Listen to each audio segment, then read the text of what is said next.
Welcome to Dead Man Talking. Tonight's show is from the incredible mind of Rico Stories, exclusive to the DMT Forest Affair channel. And as ever, please do let us know what you thought down below in the comments box. Please do like and share. It really does help build the channel and our community further. And why not hashtag Team Fear and DMT's Cryptid Crew. And so, with that aside, let's get into tonight's story. Entitled Exsanguination, USA. Ghost Soldier, Part 4. Let's get straight into that.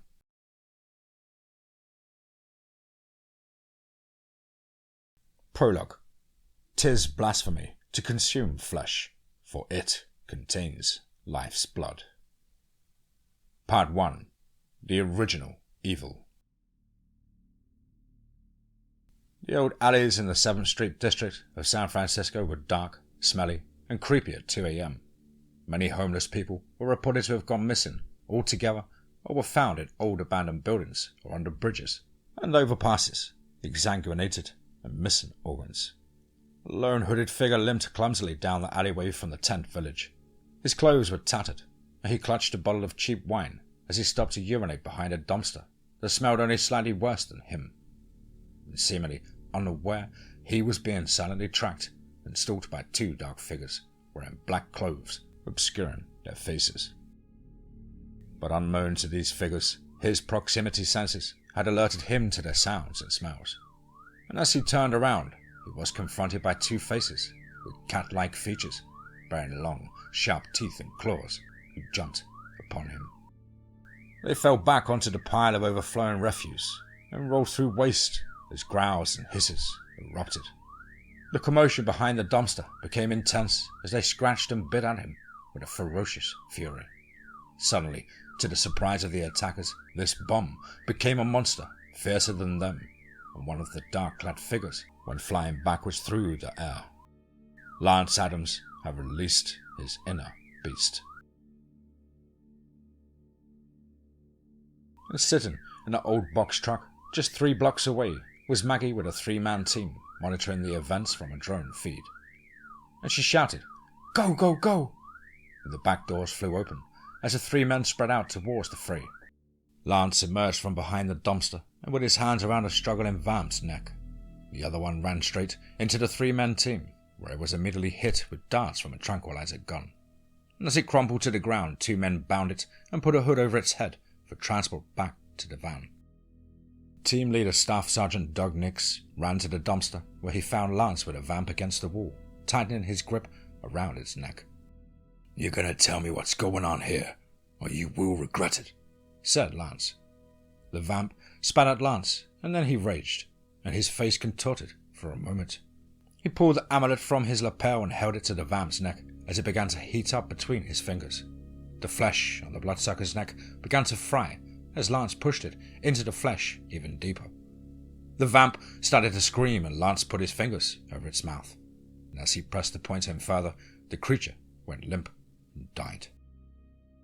Lance threw the body over his shoulder and they brought it back to the van. Maggie said, with a noticeably frustrated tone, "Don't tell me you killed another one." Chill out," said Lance. "We got one tranquilized for Ray this time." "Oh yeah, only because we had the team here to trank it before you killed it." And the team members smiled sheepishly as they tried not to laugh. And as they arrived back at their temporary HQ, they got to work on questioning this cat vamp who was bound in a restraining chair. And Lance said, What the hell are you? We've never seen vampires like you." And she remained silent until Maggie noticed the amulet around her neck and jerked it off. "Tell us, what does this mean?" said Mags angrily. "We will make you very uncomfortable." Lance contorted and his fingernails grew. He pushed his index finger into her neck, causing her to squeal like an alley cat. At that moment, Ray entered the room with a mysterious Middle Eastern man and told Lance to stand down. Ray introduced the man as Dr. Ahmed Safadi, an expert in ancient Egyptology. Ahmed was an impeccably dressed man with a British accent. He seemed to stare with delight at the subject. He examined the necklace and the amulet closely, and then turned and cleared his throat, and said, "The goal of my life's work has been to find a mummified corpse of this creature, and now I have a living, breathing Akashite in front of me, a true descendant of the Nephilim bloodline." Part 2. An Ancient Mystery. "Ah, damn it," said Lance. "You mean to tell me they're fucking cat vampires?" "Yes," said Amit, as he again cleared his throat, as if he were about to sing. "Belial, the fallen one known as the King of Evil in ancient Hebrew texts, created them when he and his brothers tampered with human DNA. It was he who laid with one of his experiments, an Egyptian girl named Sekhmet, who became the first vampire. She created the cult of cat-like bloodsuckers. It is said that Moses repelled her with his staff in the desert after the Pharaoh sent her to prey upon his people. After the cat people came the Nosferatu, and from them came the Strigoi. Ra is supposed to have killed Sekhmet, but not before she and Belial had an offspring called Akashia, the mother of all feline vampires." Lance spoke up. Adura said something curious. He said Anatolius was almost as strong as the first. I asked who he was talking about, and he replied, "Not now. Could it be that she is still alive after thousands of years?" "Yes," said Ahmed, "and I know how to make this one talk." Now he opened an arcade-looking briefcase containing several vials and mid-level looking items. He again cleared his throat and said, "Now, my feline friend, you will either tell us what we need to know, or you will suffer the Pharaoh's fire." And she hissed and spat at him, and then he said, "Mr. Drake, could you get us a fire extinguisher, please?" Ray complied, and Ahmed began mixing a tiny amount of liquid in a small glass vial. He took a couple of steps and flung a very small amount of the liquid at the exposed skin of the vamp's neck and chest. She immediately hissed and screamed so loud it was painful to the ear. Then a yellow flame erupted from her skin, and she struggled violently and began to beg for mercy as she started to become human again. "Douse the flame!" shouted Ahmed, and Ray obliged. Her flesh now crackled like frying bacon, and the pain was insufferable. Yes, I'll talk," she said. "Just stop the pain." Maggie grabbed a medkit and treated the area with some burn gel and a dressing. The feline creature now looked almost normal, except for her incisors and slightly pointy ears remaining. "Thank you," she said. "My name is Melissa. Please help me." Maggie smiled and said, "Of course. And as you have probably noticed, we have things in common. But first, you must answer our questions." And as Maggie stared at her, allowing her own eyes to turn an amber color to stress the point, Ray stepped forward and said, Young lady, how did you get this way, and who did this to you?" "Well," said Melissa, "when I was 19, I went out clubbing with a friend, Tracy, and this handsome man invited us to this huge party at his mansion on the bay. He was charming, irresistible. I had a kind of a French accent, I think. I became infatuated with him. When we got there, a lot of people were well dressed and dancing and having fun. We started kissing, and I became so excited that I lost control and followed him downstairs to a room and well, that was when it happened. The lights went almost dark and people began screaming. I looked over and saw this man with a lion's face rip out Tracy's throat. Then the man sunk his teeth into my neck, and the next thing I remember was waking up in the basement on a cold, hard floor. I had this hunger that I've never had before. The place, it was deserted, and the man, he no longer lives there. And well, the rest is history, I guess." "One more question," said Maggie. "How long ago was this?" And Melissa's haggard but schoolgirl face quivered as tears flowed. It was 1993, she said. Ray called a mission briefing for Lance, Maggie and the team. Present was Dr. Safadi, Sergeant Doug Nix, with team members Corporal Gus Hart and Spec 4 Randy Lee. Maggie spoke first. I remember Belial being mentioned when I read Paradise Lost in college, but I didn't think he was real. How did these blood-sucking cats wind up here in the USA? And Ahmed cleared his throat and announced, They came to New Orleans in the late 17th century and actually had a tough war with the Strigoi. Afterwards, they spread to other cities. Ray stood up. Our feline vamp has told us a lot, but not near enough. We now have locations of all the vamp hangouts in the Bay Area, and a long list of names to go with it. But they are mostly small-time groups or a lot of loners. However, in property records we've identified the owner of the mansion where all this began. It was owned by one Jack LaFontaine of New Orleans, who also has a condo in Washington, D.C. That is very interesting, given what we discovered last night. We wrote up a big-time catman who owns a popular restaurant and bar. After Dr. Safadi turned up the heat, the vamp gave up some local and state officials with whiskers also. But here's the kicker. Somebody in Congress is a cat vamp also, but he doesn't know who. And with usual predictability, Dr. Safadi stood up and cleared his throat as if he was about to make a speech. I know of her, Madame Lapierre, in the French Quarter, who once claimed she could locate people of the night with her crystal ball and a special spell. Ah, perfect, said Ray, because that is where you are all headed.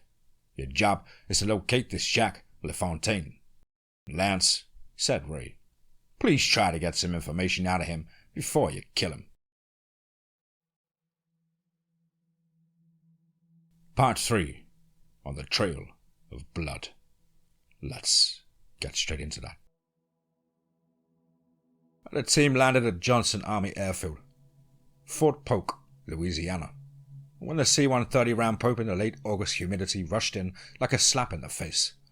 A bus awaited as Lance, Maggie and their team boarded, with Dr. Ahmed in trail. Lance and Maggie were to be newlyweds, wanting to explore the supernatural aspects of New Orleans. Dr. Safadi would spend time at the library and City Hall, researching historical documents for information that might lead to Jacques LaFontaine, and while the team members joined the party in crowds in hopes of making a vampire contact. Lance and Maggie stood outside the old rustic home of Madame Lapierre, ringing the doorbell. A voice with a traditional old French Quarter accent came over the speaker on the door saying, Entrez, s'il vous plaît.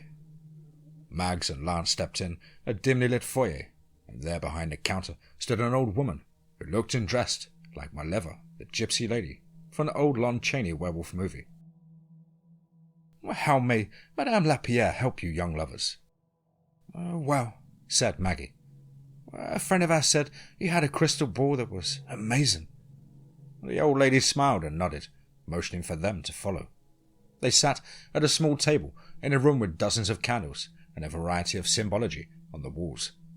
Maggie introduced themselves as the seer stared at them. She looked squarely at Lance and said, You sure have got you one interesting aura. I see light surrounded by a dark, turbulent cloud that exists in two worlds. You have the power of the tiger, but it is not unlimited. Turning to Maggie, she said, You, dear, have an aura of a lifelong pain. Underneath there is a great kindness, but there is a darker side emerging. She then stood to leave and said, Excusez-moi. Lance and Maggie sat staring at each other with a look of surprise until she returned, holding a large crystal ball. As she sat and placed the ball on the table, she said, Please, you may call me Lucette, but my friends call me Lucy. And so, this man you seek, why do you seek him? Lance replied, Who said we were looking for anybody? She smiled and said, in a Cajun accent, Ma chère, everybody who comes to Lucy is looking for something. Now please extend your fingers to touch the bottom of the crystal. As she did the same. Now close your eyes, breathe slowly and deeply. Lucette closed her eyes and bowed her head. and then started to tense up as her head flew back. She started jabbering in Cajun French, and then stopped suddenly to repeat 2 words several times. Ferox Lionus, or Terrible Lion. She suddenly opened her eyes and looked at Lance while shaking her head. You are death, yet you don't seek it because it always finds you. Lance paused and said, I suppose, but we want to stop a very bad man. And she replied, You know there are many evil men around. Yes, said Maggie, but you know who we seek, don't you? Lucy leaned back and nodded her head and said, I will not say his name, but I will give you a map. She pulled out an old, wrinkled map from a drawer and dusted it off before handing it to Maggie. How will we know the location? Said Maggie. You will know, she said. You will know. He travels a lot, but right now he's in the Lunar Fête Festival. What do we owe you? Said Lance. Nothing, Monchess. Just finished this evil. As they turned to leave, Lucy said, Oh, one more thing, Sugar. Tell your grandfather that Deathwind of his might stir up some unwanted surprise down here. Lance sheepishly smiled and said thank you as they turned to leave. Lance looked down at his phone to see many texts from Doug Nix, whom he immediately called. What's up? Said Lance. We're on Bourbon Street and we need your nose. Everybody looks kind of freaky here. And by the way, Dr. Sifati is with us. If that son of a bitch clears his throat one more time before he speaks, I'm going to scream. Lance laughed and said, On the way. In the French Quarter, a huge street party was well underway as darkness was falling. It began to mingle with the crowd when Lance caught a scent. He observed a flirtatious, shapely woman wearing a tight bodysuit with what appeared to be a cat mask. And she was kissing Corporal Hart on the cheek and beguiling him to follow her by gently pulling out his chin with her index finger. Comms suddenly crackled, with Maggie's voice saying, Oh my God, she's grooming him. And suddenly Lance snapped, Lay back and follow them. And as this slinky, sultry feline coaxed Hart down this alleyway, Lance called out, Heads up, 2 more cat ladies approaching at 12 o'clock. Don't lose them in the crowd. Lance caught a glimpse as they disappeared behind a dumpster, not to emerge again. He ran and jerked the dumpster out the way to find a steel trap door in the ground leading to a tunnel. Max, everybody get to the van and use that map. Lucette said we would know where to go. Let's trust her. I'm dropping into the tunnel to follow them. And Sergeant Nix produced Lance's sword from his backpack and threw it to him, as Max said, Be careful. He smiled and leapt into the dark opening.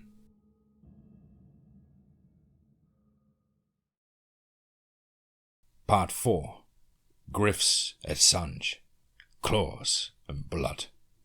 Let's get straight into that. Lance plodded through the tunnel as the stagnant water level rose above his knees. Suddenly, he saw a slight ripple of water about 40 feet ahead. There was a reptile smell in the air and a slight hissing sound. He froze as the water exploded in front of him as one of the 2 huge alligators lunged at him. He tumbled over the first one to land squarely on the back of the second one. He instantly drove his Rambo knife into the soft spot behind its skull, killing it. The other gator had whirled around and propelled itself at him and was almost upon him. He stood his ground and drew his sword, then sidestepped and sliced downward, severing half of the reptile's snout. The beast flopped and twisted wildly as blood spurted until it bled out. He sheathed his sword onto his back and crept forward as the water rose to his chest. He could see an opening in the distance with a faint light.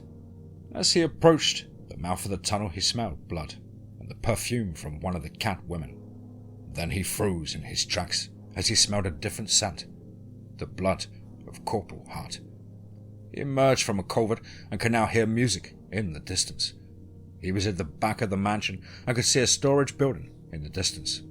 He quickly made his way towards it and slowly opened the door to discover Corporal Hart's bloody body lying on a table with his throat ripped out. He quivered with rage as he began to transform. His coarse voice came across the comms saying, "This is Hacksaw 1. Number 4 is down. I repeat, 4 is down." Sergeant Nix drove the van as Maggie followed the man, leading to an old antebellum mansion in the distance. Specialist Lee used a tablet with GPS coordinates and communicated their status to the Overwatch drone when he heard Lance's radio traffic. Silence filled the van as they slowly stopped about 100 yards from the mansion. It was a large party going on, with blues and jazz music loudly emanating from the open windows. They slowly crept towards the festivities, moving low-hanging cypress limbs out of the way.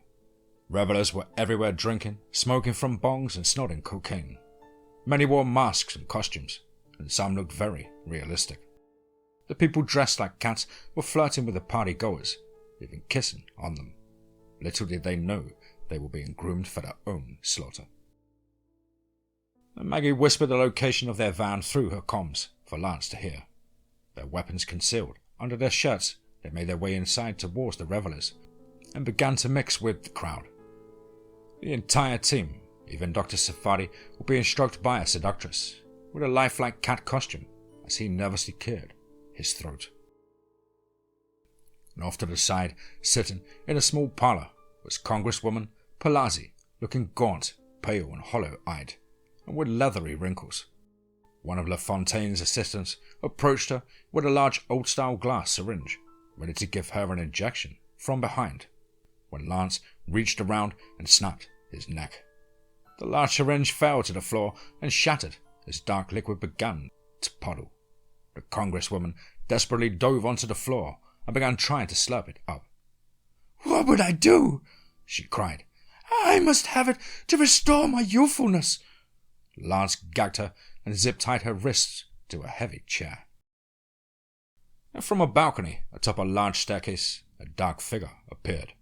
It was LaFontaine, dressed in a top hat and tails, having the face of a man but features of a lion.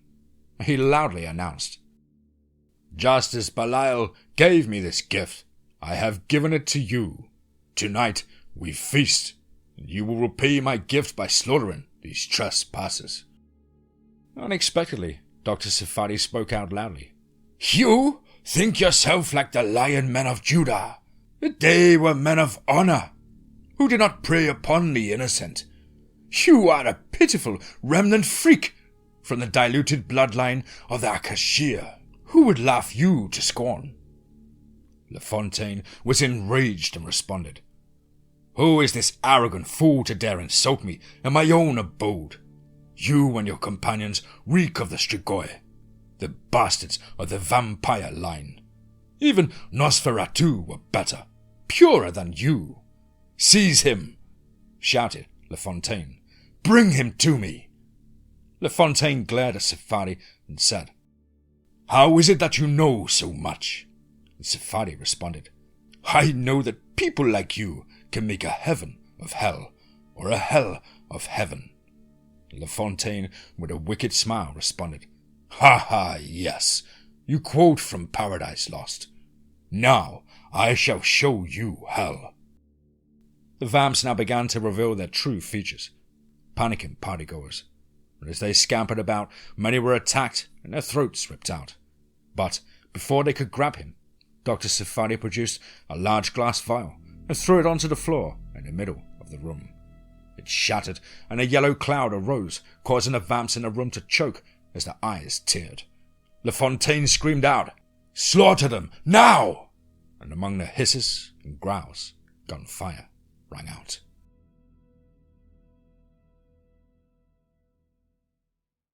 Part 5. Darkness Confronted.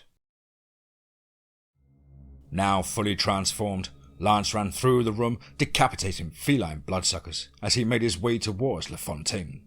Sergeant Nix and Spec Lee wasted no time pulling their pistols and began firing on the cats that were aidled by the fumes before they could recover. Maggie joined the fight, but there was something different about her. very different. She leapt about 10 feet onto the staircase and drove a tack knife into a vamp's neck, and then shot another in the head as it tried to flee. Suddenly, a Catwoman jumped her from behind, and her pistol flew out of her hand. This was no average vamp. She was powerful, and she was LaFontaine's mistress.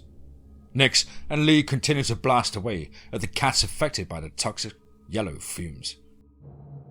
Dr. Safadi even joined in cutting a few vamps' throats with a large ornate dagger. After leaving a trail of beheaded vamps, Lance leapt onto the balcony where LaFontaine stood. LaFontaine roared and showed a huge mouthful of sharp teeth. He ripped off his shirt to reveal a golden-coloured mane running down his back, and in a deep voice he said, "Who is this half-human, half-Strigoi bastard to challenge a king like me?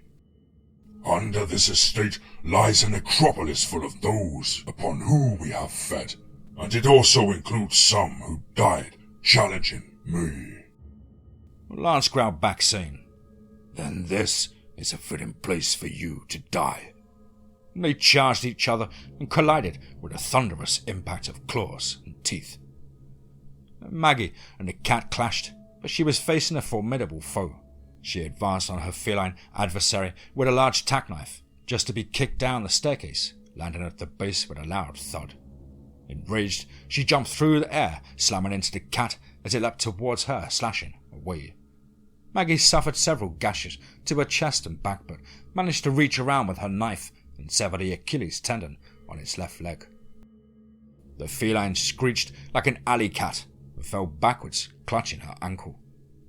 Maggie looked squarely at her and said, "Bitch, I'm not just part vampire. I'm also a surgeon," and then drove her knife into the cat's heart at a precise point to sever aorta. The two vamps had partially recovered and had Dr. Safadi cornered. He proudly cleared his throat and said, "Well, chaps, they say fire purifies," and then flung some of the Pharaoh's fire at them. They screeched as their skin burned, giving Safadi long enough to rejoin Nix and Lee. Maggie also joined them as they checked to see if all the blood-sucking felines were dead. They looked up onto the balcony to see the ferocious battle occurring between Lance and LaFontaine. LaFontaine scored a major blow with his claws to Lance's shoulder and chest, causing blood to gush as he tumbled back into a corner. LaFontaine stood panting and with his face covered in blood.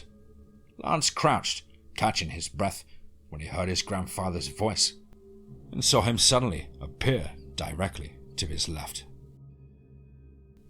LaFontaine abruptly froze and stared at Aduda. This gave Lance precious time to catch his breath. LaFontaine growled, What are you?" and Aduda replied, "I am here from beyond the veil to notify you that this day the ghost soldier has come to end your evil existence." At that instant, Lance leapt at LaFontaine while he was distracted, sinking his claws into his neck and chest. LaFontaine rolled back and flipped Lance backwards over his head using his strong, cat-like legs. But Lance reacted quickly and grabbed the thick mane on his back, pulling his tack knife and laying the sharp blade across his neck while holding tightly to the mane. LaFontaine now had a look of fear upon his face. It was obviously something he wasn't accustomed to. Lance spoke loudly into LaFontaine's ear. "Now, tell me, where are the rest of your cohorts, and who are they?" And LaFontaine responded with his voice now shaky. "Centuries of triumph so quickly turn to despair. At least this king is not to be dethroned in front of his subjects," said the old cat. "The 9-century-long legacy of bloodletting coming to an end at the edge of a half-breed's blade pressed against my neck. It's quite embarrassing." The dark blood slowly oozed from LaFontaine's neck as Dr. Safadi arrived to question him. "Name those in your bloodline and give us their locations." LaFontaine smiled, showing his teeth, and said, "They are everywhere, too numerous to enumerate. They are in government, clergy, and business. They will eventually find you. He looked directly at Safari and smiled, saying, "'Tis better to reign in hell than to serve in heaven." And then, without warning, LaFontaine abruptly lurched forward, pushing the blade deep into his neck. His blood gushed. He gurgled and he gasped, and then it was over. Safari looked down at him and quietly said, "Yes, your paradise is lost."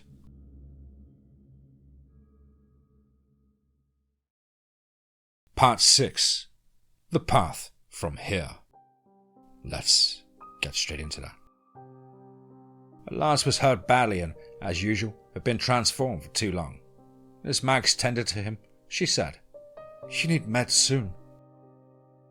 Spec Lee ran to the van to fetch her med kit. She gave him an injection that would hold him until they could get back to HQ. Their comms crackled with Ray announcing that he was on the scene and with a cleanup crew. Sergeant Nix and Corporal Lee ran back to secure Spec Hart's body, while Ray's crew scooped up the Congresswoman and then located a couple of vamps who were injured but still alive. Ray ordered them to be transported immediately for interrogation. Ray turned to Dr. Safadi and said, "What say you about our findings?" Safadi cleared his throat in typical fashion and said, "I fear that there may yet be another strain of vampires. Hebrew lore claims God cursed Lilith, creating a blood-sucking line of screech owls, thus the legend of the Harpies.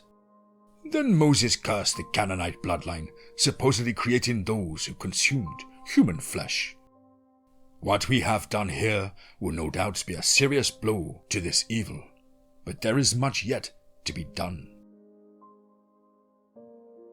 Back at headquarters, Maggie had sedated Lanson. He was now asleep.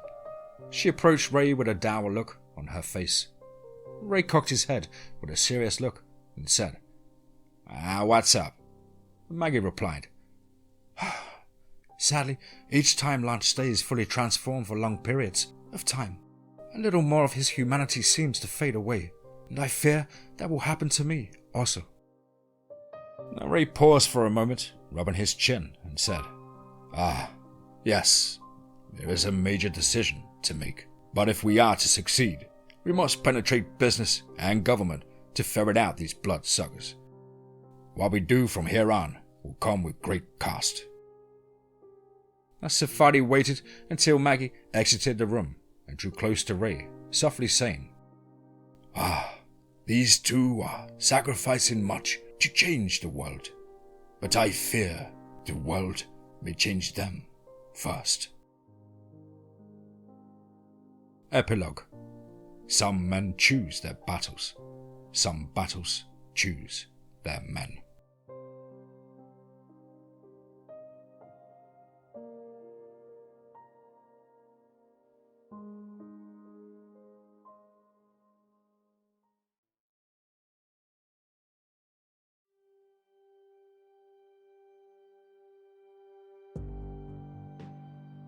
Wow. Suddenly another one. Wow.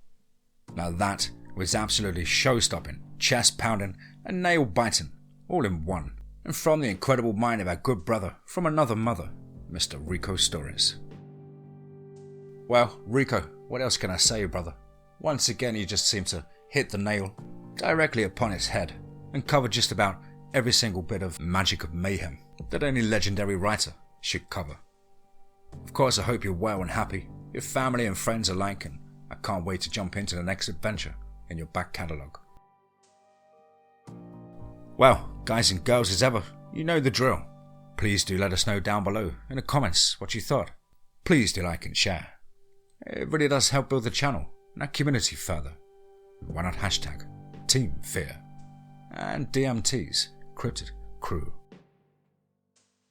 Now, of course, if you can pen a story packing that much punch, then please do get in touch with me at the contact email, which is, as on screen, contactthedeadone@gmail.com. And I really look forward to hearing from you. I hope you're all fighting fit and having a fantastic start to the brand new year. And as the summer creeps up upon us, I'm planning many adventures with friends and family out in the wonderful wilds of the world, in the forests and caves, or up on the mountains and hills. Whatever it is you do, I hope it makes you happy and adds a bit of spark into your life. But above all, guys, remember, be safe, not sorry.